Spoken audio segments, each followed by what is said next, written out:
நான் ஓட்டு போடுவேன். எங்க வீட்டுல 9 பேர் இருக்காங்க. 9 பேர் விஜய்க்கு தான் ஓட்டு போடுவாங்க. இல்லன்னா அவங்களுக்கு சோர்ல விஷம்தான். வந்து ரங்கம்பாளையம், நான் ஈரோடு. ஆமா. விஜய் வந்து ஈரோட்டுக்கு வந்திருக்கிறது எப்படி பாக்குறீங்க? அதெல்லாம் வந்து நிறைய கூட்டம் வந்திருக்குது, பயமாவும் இருக்குது. இருந்தாலும் பரவாயில்ல, விஜய்க்காக நான் வந்திருக்கேன்.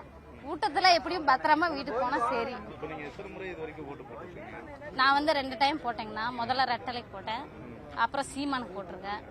இந்த வருஷம் விஜய் அண்ணன். விஜய் அண்ணா வந்து இப்ப வந்து யாருமே எலெக்ஷன் ஒழுங்கா நடத்துறது இல்ல, எந்த சலுகையுமே இல்ல, எந்த ஒரு இதுவுமே இல்ல, ஒரு பெண்களுக்கு பாதுகாப்பு இல்ல. ஒரு அரிசி பருப்பு வாங்கினா அந்த அரிசி பருப்புலயும் இது பண்றாங்க.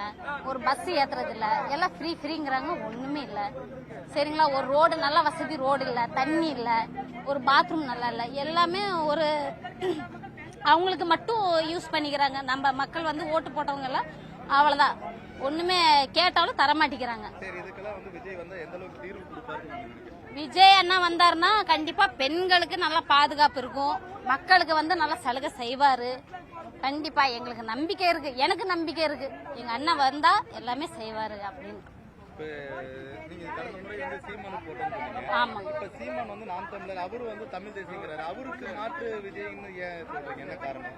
அது வந்து சீமான் வந்து செய்யற இப்படி அந்த மரங்கள், அது விவசாயம் அந்த மாதிரி எல்லாம் சொல்லிக்கிட்டு இருந்தாரு. அப்போ விஜய் வரலங்காட்டி தான் அவருக்கு போட்டோம். இப்ப விஜய் வந்துட்டாரு, அப்புறம் யாருக்கு போடுறது? எங்க அண்ணன் வரும்போது யாருக்கு போடுறது? விஜய் அண்ணனுக்கு தான் போடுவோம்.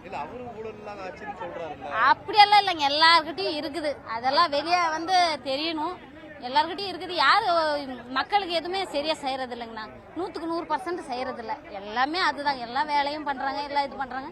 ஆனா சலுகை ஒழுங்கா செய்யறது இல்ல. 5 ரூபா பஸ் தான் எங்களுக்கு கிடைக்காதுங்களா? பஸ் இருக்குது சொல்லுங்க நீங்க, சரிங்களா? சலுகைனா பெருசா செய்யணும்.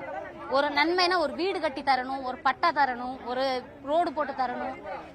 மனுஷங்க வந்து என்ன சாப்பாடுக்கு, தண்ணிக்கு, அதெல்லாம் கொஞ்சம் செஞ்சு கொடுத்தா நல்லா இருக்கும். வீட்டுக்கு ஒரு வீடு, காரு, இது வண்டி எல்லாம் கொடுக்கணும்னு சொல்லிருக்காரு. அதாவது அந்த அளவுக்கு பொருளாதாரத்தை மாற்றணும்ங்கறாரு. ஆமா. அந்த மாதிரி கொடுக்கல.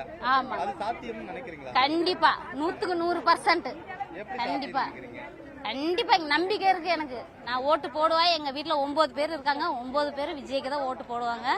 இல்லன்னா அவங்களுக்கு சோர்ல விஷம்தான். விஜய்க்கு தான், விஜய் அண்ணன் தான் போடணும், விஜய் அண்ணன் தான் வரணும். விஜய் அண்ணன் ஜெயிச்சுட்டா முருகருக்கு மாலை போட்டுட்டு வரேன்னு வேண்டியிருக்க. கண்டிப்பா வருவாரு, ஜெயிப்பாரு. சந்தை வியாபாரம். ஆமாங்க, மல்லிகை கடை. ஆமாங்க, கோகிலா.